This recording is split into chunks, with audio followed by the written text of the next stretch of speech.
Bonsoir Ferid Memiche, je suis ravie de te recevoir dans mon émission qui Mais s'appelle Parcours d'artiste.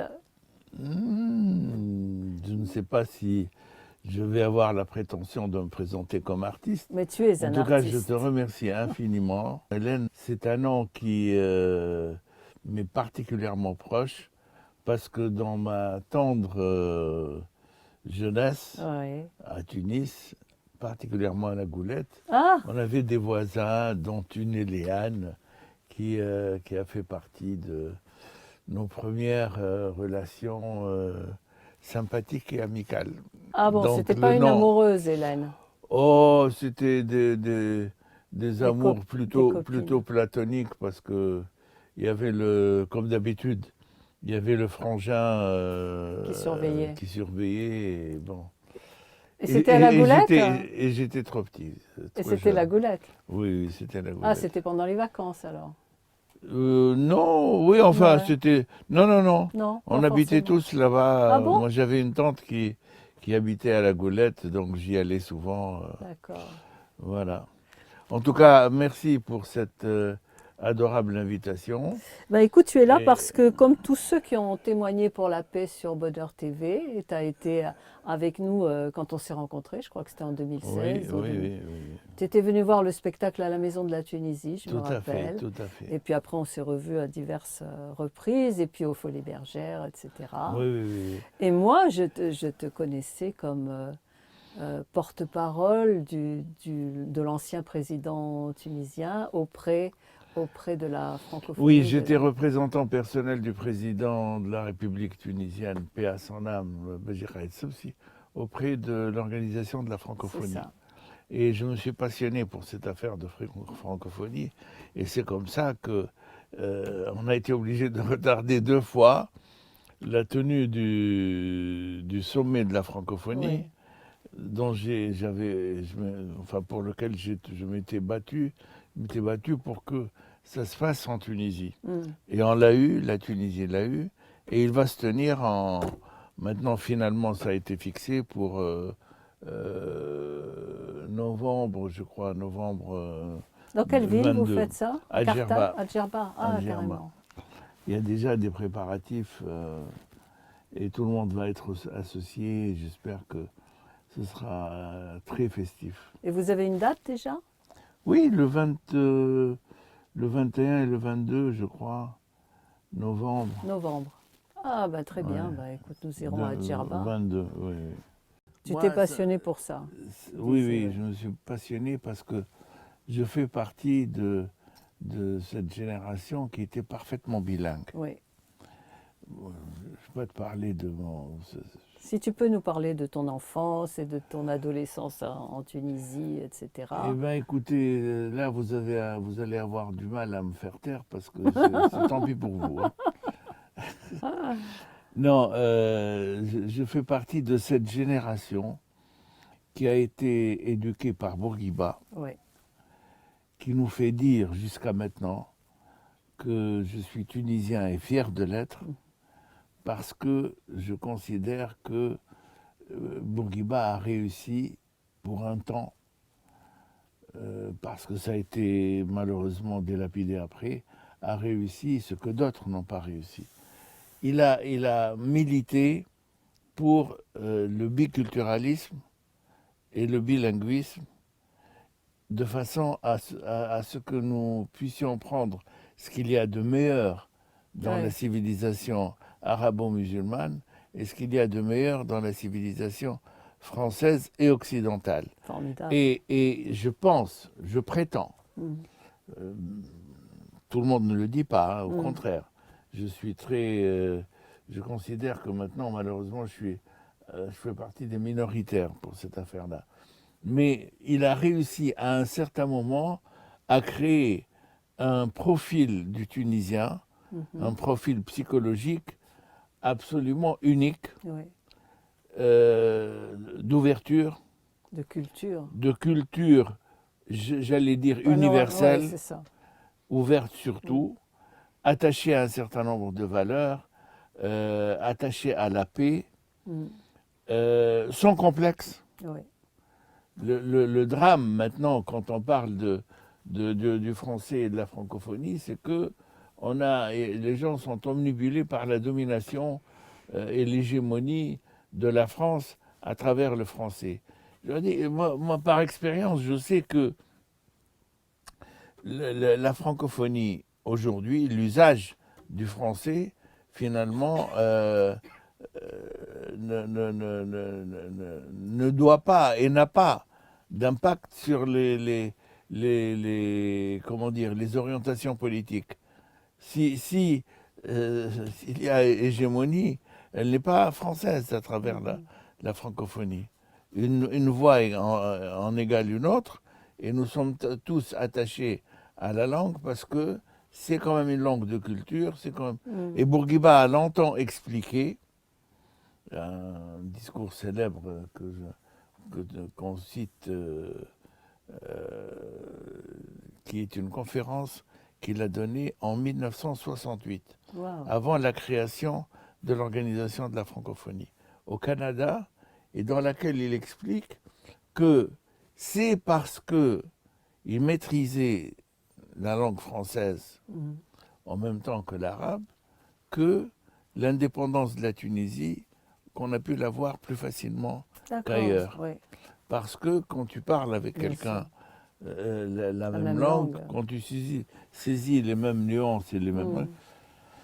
ça constitue une proximité humaine, tu vois. Et là, on rejoint le but de ma chaîne, oui, l'éducation à la paix. ta préoccupation, la paix, la paix et c'est Bonheur TV. C'est Bonheur TV, oui. Bon.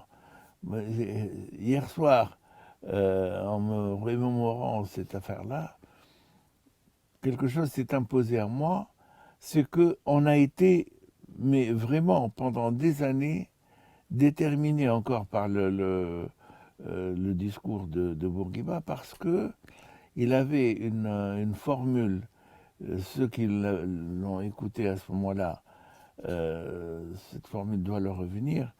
Il parlait de Farhat Hayat, la joie de vivre. C'est la devise de la Tunisie, ça, la joie de vivre. Le bonheur. Et c'était quoi? C'était l'un des politiques qui étaient les plus sincères dans la recherche du bonheur de son peuple. Évidemment, on a parlé de dictateurs éclairés, bon, il y avait l'autoritarisme, mais il faut remettre tout ça dans un contexte. Bon, il a fait des fautes. La faute essentielle, c'était de ne pas intégrer le jeu de la démocratie. Mais est-ce qu'on était prêt pour ça? Bon, c'est un autre problème. Ce que je veux dire, c'est que cette idée de joie de vivre, d'attachement au bonheur, dans ses discours, il analysait toute la réalité de la société, il la mettait en équation, il présentait des programmes en disant que c'est comme ça qu'on atteindra la joie de vivre. Et il permettait aux gens de rêver. D'accord. C'est exactement ce qui manque aujourd'hui à tous, y compris en Tunisie, y compris partout, ici en France. Partout. Vous voyez, autant en Tunisie, rêver. Il faut donner, le politique doit donner aux gens le plaisir de rêver. Oui, pour avancer.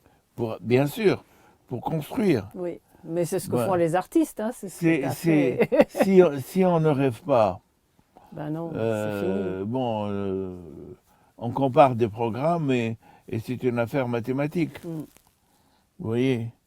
Mais la vraie mobilisation, l'adhésion politique, psychologique, qui permet qui permet aussi aux sociétés, qui permet plutôt aux dirigeants d'obtenir des sociétés qu'ils fassent des sacrifices. Quand tu es engagé avec une certaine passion en y croyant, un idéal, bien sûr. un idéal, et quand tu rêves, tu rêves d'un avenir meilleur. Bien sûr. Tu te dis, bon, ben ça, j'investis pour un avenir meilleur. Bon, mais D'accord, donc il y il a a fait beaucoup à ça. dire. Donc moi, cher ami, votre Bonheur TV me fait penser à la joie de vivre de Bourguiba qui a bercé mon enfance et mon adolescence et qui a été effectivement qui a été enfin un moment qui nous a permis de rêver, de continuer à militer et de s'engager politiquement. Voilà. Oui, mais j'ai vu que tu as fait des études extraordinaires. Tu es venu en Non, France aussi, tu as j'ai été, rien fait. Oui, j'ai tu as rien été fait docteur. d'extraordinaire. Tu es docteur. J'ai fait à l'origine, j'ai une formation de prof de philo. J'ai fait Sciences Po et j'ai continué à militer au niveau au niveau étudiant, autant politiquement que syndicalement. Et ça forme et ça amène beaucoup de choses. Il y a un mot qu'on n'utilise plus. Bon, tu es plutôt dans le rêve, dans ce qu'il a de plus touchant. Mhm. Mais pour un politique, quand on lui parle de rêve, il sourit. Ouais. Ils ne savent pas que la meilleure façon de faire adhérer des gens à ton programme, à ton engagement, à ton aura, c'est ça. Et pour ça, il y a des militants Mhm. et des adhérents. Or, moi, je fais partie de cette génération un peu arriérée mentale aujourd'hui qui croit que le militantisme, c'est une valeur de base. Mhm. Ce que les gens ont tendance à oublier, on n'en parle plus. C'est un peu kitsch aujourd'hui. Ah ouais. Ça fait très attardé mental, marginal, tout ce que tu veux, de parler de militantisme. Mhm. C'est quoi le militantisme? On est toujours dans la même lignée. Le militantisme, croire, Aller vers un idéal. c'est croire en des valeurs, Mhm. en des choix et se battre pour les réaliser. Bien sûr. Bon, là maintenant, Mais on est loin de ça partout. quand j'ai découvert que tu étais également comédien et producteur Ben, et j'ai toujours. réalisateur aussi? Non, Non, non, non, pas non, non, non, j'ai réalisateur. pas cette prétention. D'accord. J'ai coproduit des films avec un complice tunisien qui s'appelle Nedan Chata, qui est un réalisateur talentueux. Et on vient de terminer un film là, maintenant il y a à peine une semaine à Tunis. Non, j'ai un hobby, c'est le cinéma depuis toujours. Mhm. Et donc, quand j'ai eu la possibilité à travers cet ami, ça remonte déjà Ouais. à 25 ans, Mhm. quand j'ai eu l'occasion de mettre la main à la pâte, je n'ai pas hésité à le faire. On a réalisé plusieurs films, No Man's Love. Tu joues dedans aussi, j'ai Je vu. joue dedans, oui. Et le dernier, c'est Monstre Z qui est sorti il y a 2 ans, je crois. Oui, qui était à Cannes, qui était au Festival de Cannes, j'ai vu ça. On l'a présenté, bon, mais. Et là, on vient d'en finir un autre. Celui-là, je ne joue pas dans ce film-là, parce que j'étais là, j'étais confiné ici, mais qui va faire un choc, Ouais.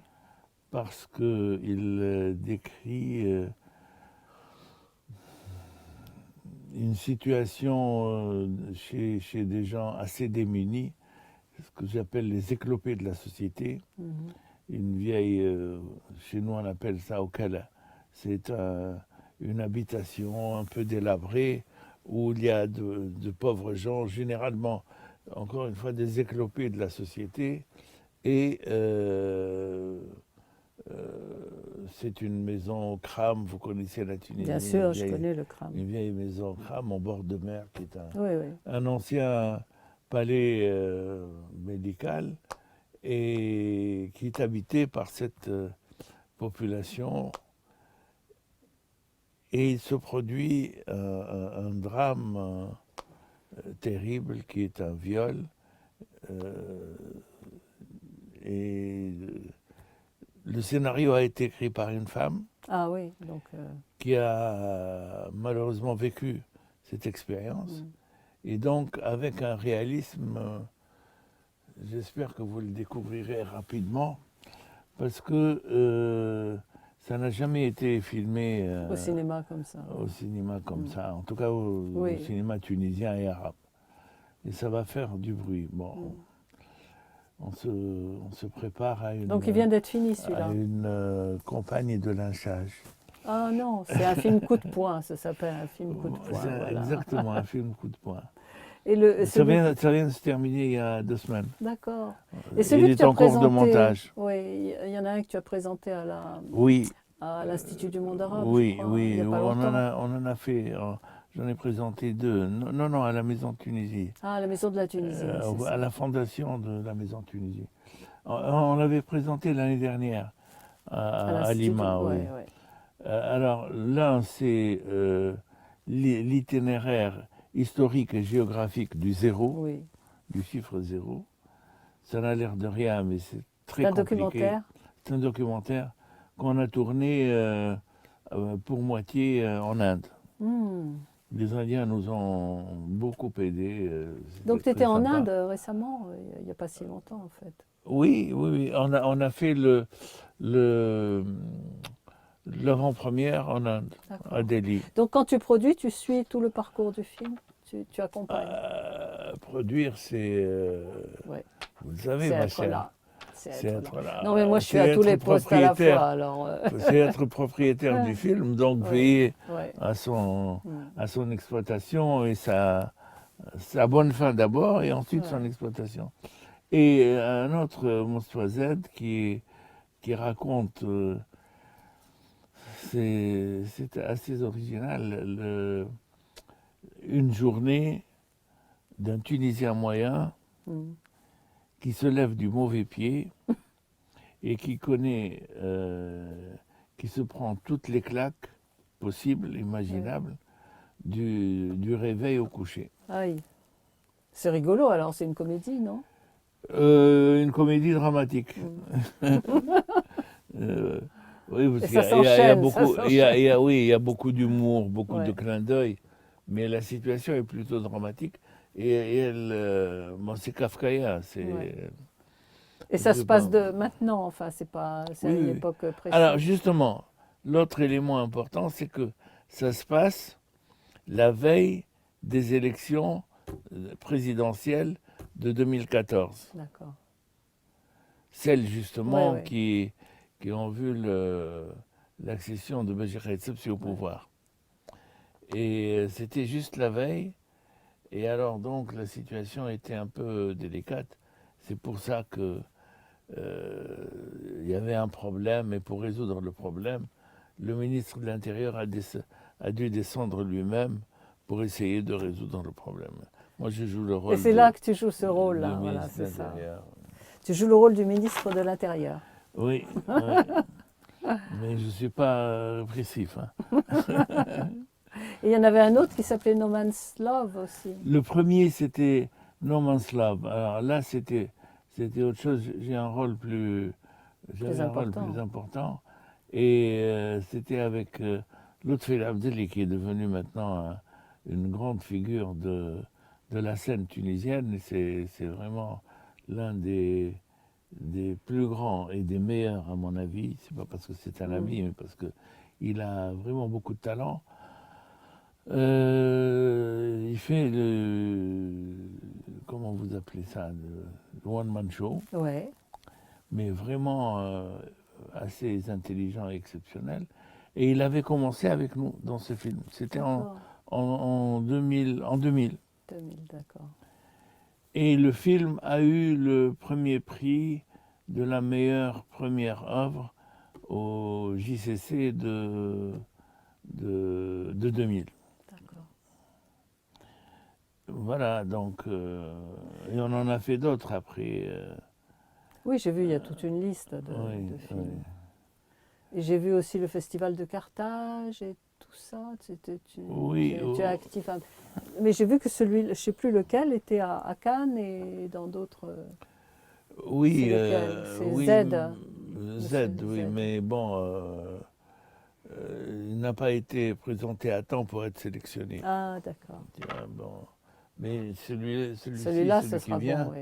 j'espère qu'il sera suffisamment bon et suffisamment à l'heure pour être en compétition. Alors hier, on avait Ferid Boukdir qui était là et qui nous a Qui est parlé. un camarade de Bah, classe. c'est ce qu'il m'a dit.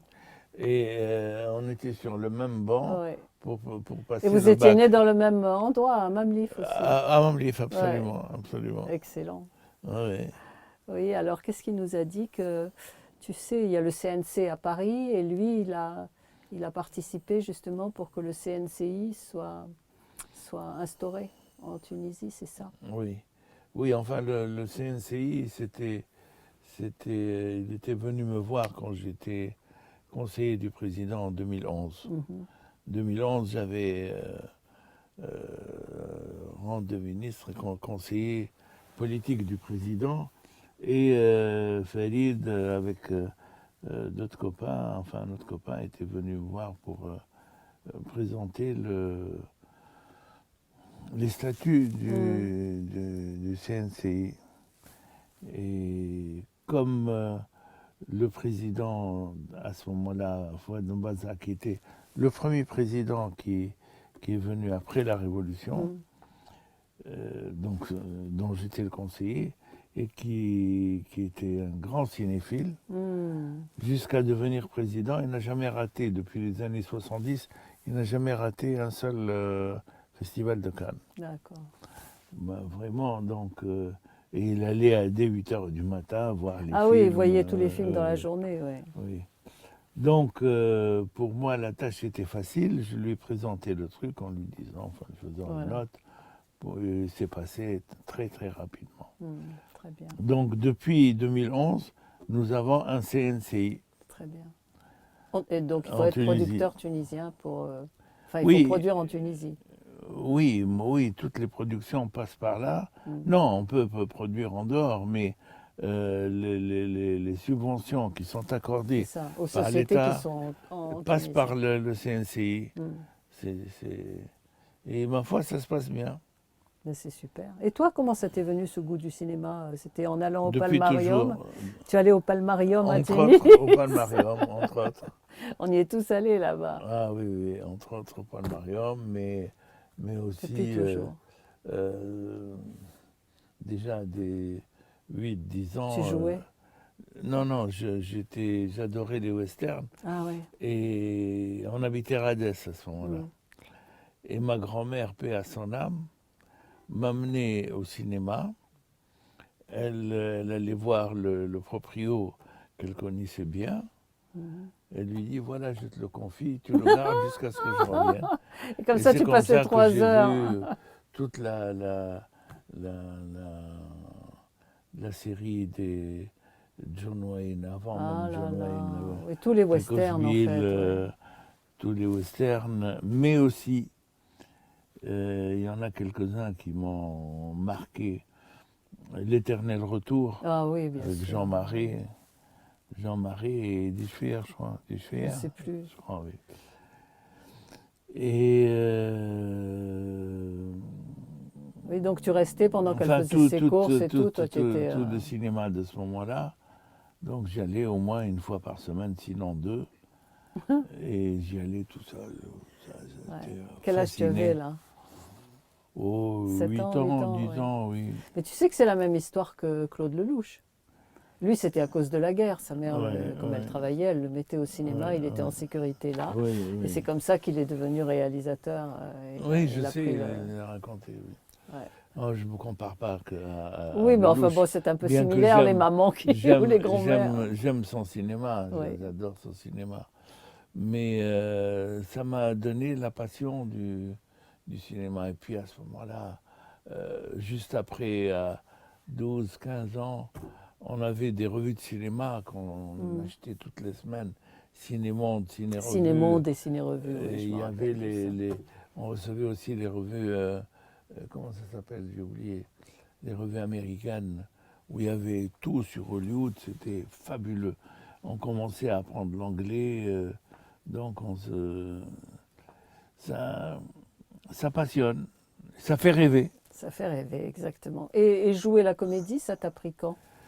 Non, jouer la comédie, je n'ai Non, pas eu tu n'as pas de... fait ça. Non, non, Tu as joué dans des films, seulement ouais. quand j'ai connu mon ami Nival, il y a donc une trentaine d'années, plus même. Lui a un autre parcours. Lui, il est venu au cinéma parce qu'il a fait des études de biologie animale, biologie marine, pardon, et en Angleterre. Parce que son père était ambassadeur, et donc il filmait sous l'eau. Ah. Il était obligé de filmer sous l'eau, et petit à petit, le goût de filmer lui est venu, et particulièrement sous l'eau. C'est comme ça que dans No Man's Love, on a des scènes sous l'eau absolument inouïes. Pas C'est moi, quoi ce mais... casque que tu as sur la photo? J'ai vu ça. Eh oui, c'est parce quoi? que les réalisateurs ont aussi des fantasmes, des fixations. Il a vu dans un aéroport un personnage qui portait une minerve comme ça, Ah, ah, et ce personnage l'a intrigué. ouais. Il a essayé de l'approcher pour lui demander, Pourquoi? lui poser des questions, il n'a pas réussi. Ça lui est resté. Donc il a décidé que le personnage... Il aurait un casque comme ça. Il aurait un...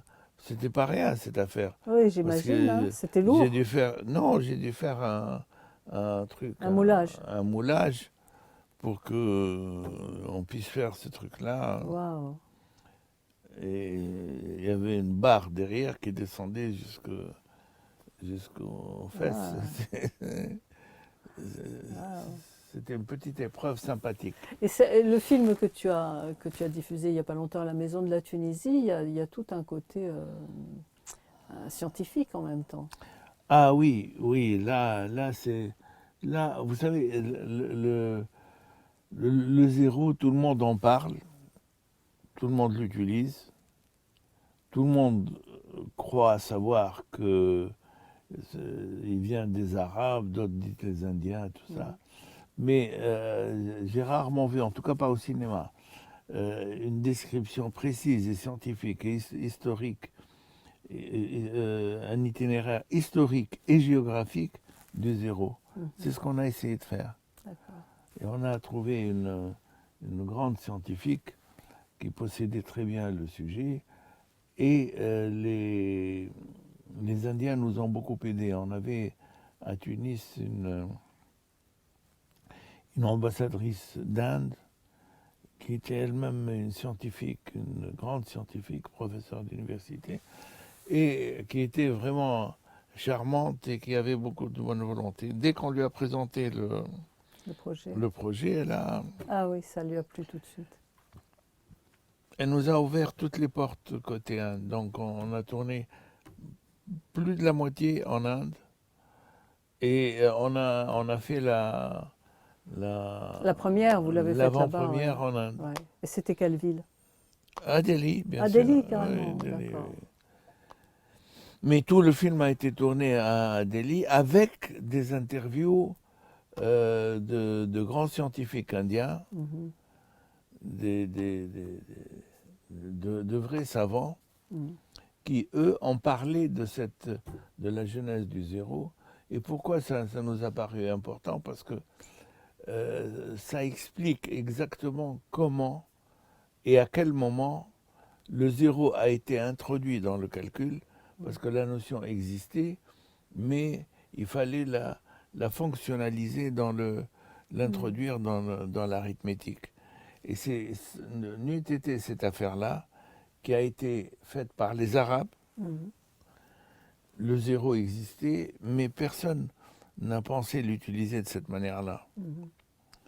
Et c'est les Arabes qui l'ont introduit dans le calcul qui a permis de calculer l'infinitésimal.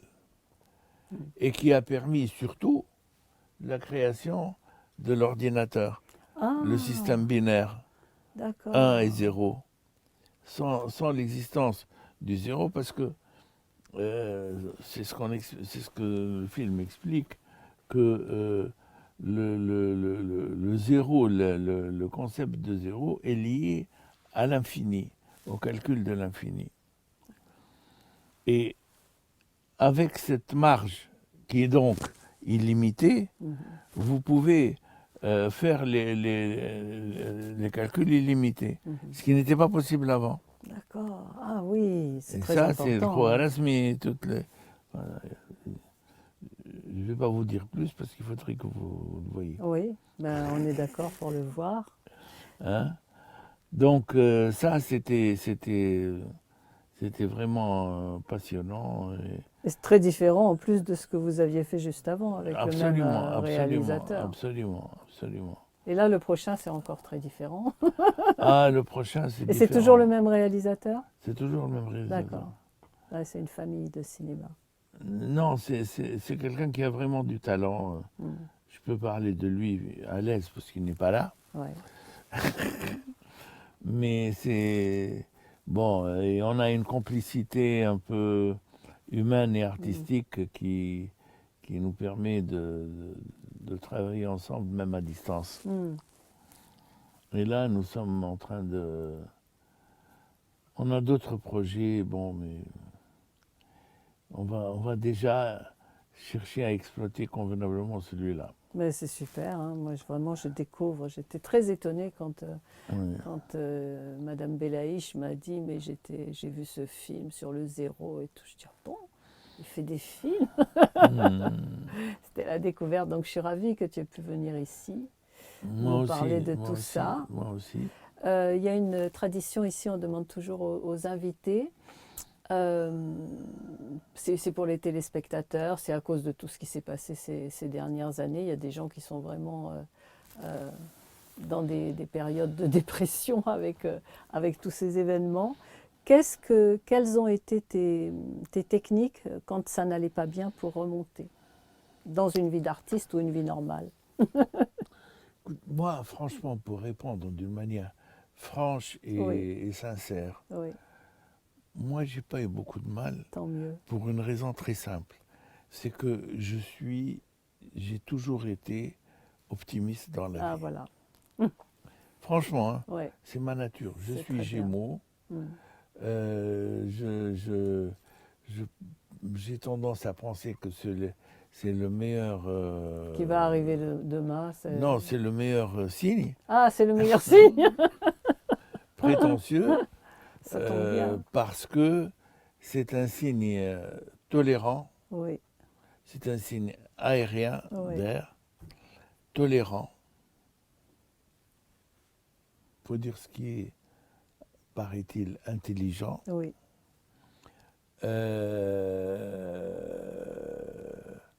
Et qui aime les contacts avec les autres. Et humainement riche. Alors, le cliché traditionnel, c'est de dire que c'est un personnage double, double facette, parce que les gens ne se rendent pas compte que ce n'est pas un dédoublement, c'est une capacité d'adaptation. C'est ça. Et quand vous avez cette capacité d'adaptation, vous n'êtes pas dépaysé, vous n'êtes dépaysé dans aucune situation, et surtout, quels que soient les accros de la vie, on s'adapte. vous avez toujours, il y a une porte de sortie, toujours. C'est marrant parce que moi j'ai étudié beaucoup tout ça, l'astrologie, le tarot, etc. Et la correspondance entre les deux. Et le signe des Gémeaux est représenté par la carte des amants, où il y a un homme et une femme.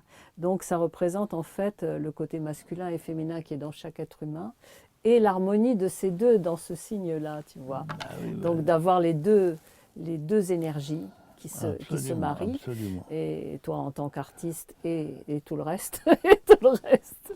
Je ne sais pas si je suis artiste. J'aime les choses de l'art, mais bon, je n'ai pas la prétention de me présenter comme artiste.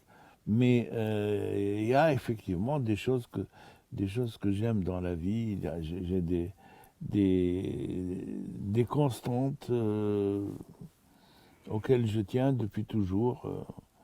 Bon, le cinéma, ben, pour ne rien vous cacher, en début d'après-midi, j'étais au cinéma et j'ai tout fait pour être là à la bonne heure. Ah, super, super. Mais je ne suis pas dans la... Il faut quand même que vous gardiez le souvenir de quelqu'un euh, d'un peu méchant aussi. Ah bon? J'ai pas aimé le film que j'ai vu. Ah bon? Bon, ben c'est pas grave. Bon. Il y a des films qu'on n'aime pas, et il y en a qu'on adore. Non, pourtant j'y étais avec enthousiasme, avec quelqu'un que j'aime bien, je disais, mais Vincent Lindon, mais bon, enfin peu importe. Bon, Donc le cinéma, c'est une source de vie pour moi. c'est vrai. Je me nourris Mm. du cinéma. Et comment j'ai compensé? J'ai compensé par les films à la télé pendant Bien sûr, ben oui, comme tout le pendant monde. le- Tout à fait comme tout le monde. Ben, de toute façon, oui, c'est Mais sûr. il en est resté quelque chose de pas bien contre lequel je lutte. C'est une forme de paresse. Et je bouge moins, donc je... Ah, parce qu'on a perdu l'habitude, oui, Ah bien oui, oui, sûr, tout le monde, hein, ça, tout le monde. ça. On s'est habitué à rester chez soi. Non, moi, je trouve cette initiative, j'ai presque envie à mon tour de vous demander comment vous sont venues ces idées absolument non seulement originales, mais qui, au jour d'aujourd'hui, peuvent paraître Utopiste. absolument. Ouais. Par rapport à Bonheur TV, Parler du bonheur aujourd'hui, c'est la chose la plus importante. s'attacher à se battre pour la paix. Ouais. Et quand vous entendez les dernières nouvelles d'aujourd'hui, là, on est au bord de la guerre en Ukraine et on est au bord de la guerre civile en France avec des tocards comme candidats à la présidence. Moi, Comment c'est peut-on... depuis le tout début, je vais te dire, ça a commencé en Tunisie, parce que ce pays est magique et délicieux. C'était le paradis sur terre pour moi. Mon enfance en Tunisie, c'est un cadeau du ciel. Et donc, il n'y avait une seule ombre au tableau. C'était les bruits de la guerre d'Algérie que petite j'entendais. Et ça m'angoissait énormément. Il y avait deux ombres au tableau. Il y avait ça, et quand je voyais la misère dans certaines rues. Tu sais, surtout les enfants avec les mouches dans les yeux. Ça, je ne supportais pas. Alors, comme j'étais toute petite et qu'on nous forçait à faire la sieste, j'imaginais que j'avais une baguette magique et que je repeignais les façades délabrées, j'enlevais les mouches des yeux des enfants, etc. Et bien sûr, j'instaurais la paix immédiatement partout pour qu'on n'entende plus parler de tout ça. Parce il y avait des réfugiés qui arrivaient aussi. Enfin, je sais pas. Je sais que j'étais très angoissée avec ça. Parce que même si les parents, tu sais, les Tunisiens, les Goulettois, ils ne parlaient pas tellement de ça, mais quand même, on entendait de temps en temps des bribes de choses comme ça. Et on percevait cette angoisse-là. Donc ça a commencé très tôt. Et j'étais très contente en venant en France parce que je me suis dit en France, ça va être zen. Tu vois? Donc, tu rêvais. Bien sûr, Ça partait d'un bien rêve. sûr, bien sûr. Rêve Bien sûr, peut-être bien sûr. éveillé, mais Voilà, c'était une forme de rêve. voilà. C'est... Donc Oui, c'est de là ben, que ça a commencé. Ça a commencé très tôt. Et puis, comme je chantais toute petite à la chorale de l'école, on m'avait prise en disant celle-là soliste, etc. Et que ça me faisait un bien fou par rapport à ces tensions, en fait, parce que tout le monde ressent tout ce qui se passe. Eh bien, je me suis dit que j'allais chanter, mais voilà, c'était pas évident du tout de le dire à la famille. Mais je l'ai fait. Et quand j'ai fait mon premier disque qui s'appelle de l'autre côté du miroir, il y a très longtemps, c'était un disque qui parlait de paix. Et j'étais très déçue parce que quand j'ai vu que la paix n'était pas encore sur Terre malgré mon eh disque, oui, bien sûr. je me suis dit, bon, il faut en faire plus. Et en fait, je n'ai fait que ça tout le temps. Je n'ai chanté que pour la paix, tant intérieure qu'extérieure, etc. Jusqu'au jour où j'ai fait les événements parrainés par l'ONU, etc., pour le désarmement et tout ça. Ça a commencé en 2006. Mais oui, Et mais voilà. déjà réussir est arrivé à ce stade-là, ça fait que le rêve est, Eh ben voilà, qui se est matérialise. porteur. Ah, tu vois, donc on va avoir la paix sur la terre. Merci beaucoup, Ferry. Inch'Allah, Inch'Allah. Inch'Allah. Comme on dit, oui. Voilà. Inch'Allah, mais... Et Bonheur TV, c'est venu en 2013 parce qu'il y avait trop d'événements, trop de films de spectacles justement comme ça, trop de films, trop d'émissions de télé qui parlaient aussi de tout ça, parce qu'on a fait Éducation à la paix avec le psychosociologue Jacques Salomé qui nous parlait de la communication dans les familles, la communication à l'école, pour justement qu'il y ait l'harmonie partout. Et c'est la chaîne qui nous diffusait, qui a demandé d'abord qu'on crée un site où on pouvait réunir tout ça, et puis surtout qu'on en fasse d'autres, parce qu'ils voulaient des nouvelles émissions. Et puis qu'il y ait de l'écho, c'est magnifique. Ferry, j'étais ravie, vraiment, tu reviens quand tu veux. Ben écoute, merci. Tu auras ta coupe de la paix cette année si tu es à Paris à ce moment-là, quand on fera Merci beaucoup, en tout cas, vraiment je suis admiratif. Pour toi. Non, parce que c'est un combat qui est un peu en dehors du temps. C'est une action, c'est quand je dis en dehors du temps, c'est-à-dire que c'est quelque chose qui doit être permanent, exactement, dépasser les conjonctures historiques, et il faut un sacré courage pour persévérer. À défaut de la constance, oui. Oui, c'est vrai.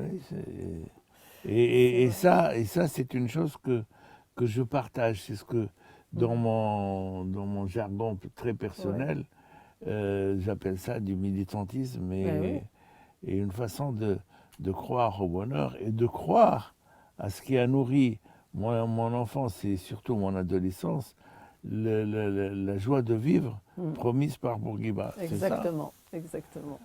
Politiquement, c'est lui qui m'a formé, qui m'a structuré et qui m'a donné cette idée que tout est possible, que c'est la volonté des hommes qui fait l'avenir. Exactement. Il n'y a pas de fatalité. On est bien d'accord. Même devant les pandémies. On est bien d'accord. Mille merci en tout cas pour cette invitation. Ça me fait plaisir. Je te souhaite bon courage. Et je reste à ta disposition quand tu veux. À très bientôt. À très bientôt. Aïe.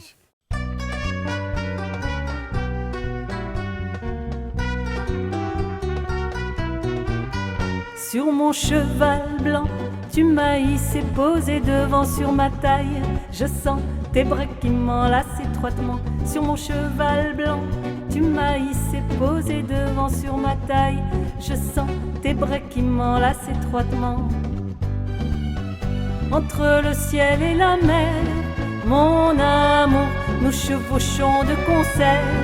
Mon amour, nous allons de par le monde enchanté, apporter la paix. Sur mon cheval blanc, tu m'as hissé posé devant sur ma taille. Je sens tes bras qui m'enlacent étroitement. Sur le sable au long des plages, c'est ça beau scande le voyage. Sur le sable au long des plages, c'est ça beau scande le voyage. Tu lis en moi à livre ouvert, car pour toi tout est si clair. Sur le sable au long des plages, c'est ça beau scande le voyage. Je lis en toi à livre ouvert, car pour moi tout est si clair. C'est comme si depuis des années-lumière, tu me connaissais toi mon frère. C'est comme si depuis des années-lumière, je te connaissais toi mon frère.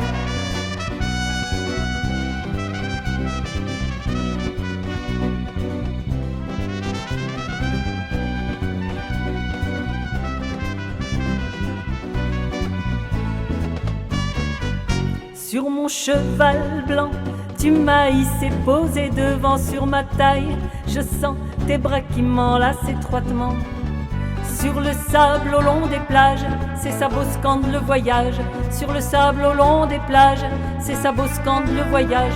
Tu lis en moi à livre ouvert, car pour toi tout est si clair.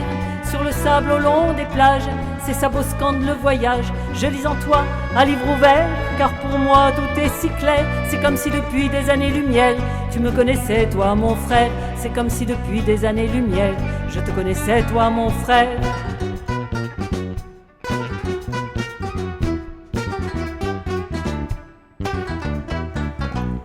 mon cheval blanc, tu m'as hissé, posé devant sur ma taille. Je sens tes bras qui m'enlacent étroitement entre le ciel et la mer. Mon amour, nous chevauchons de concert. Mon amour, nous allons de par le monde enchanté apporter la paix.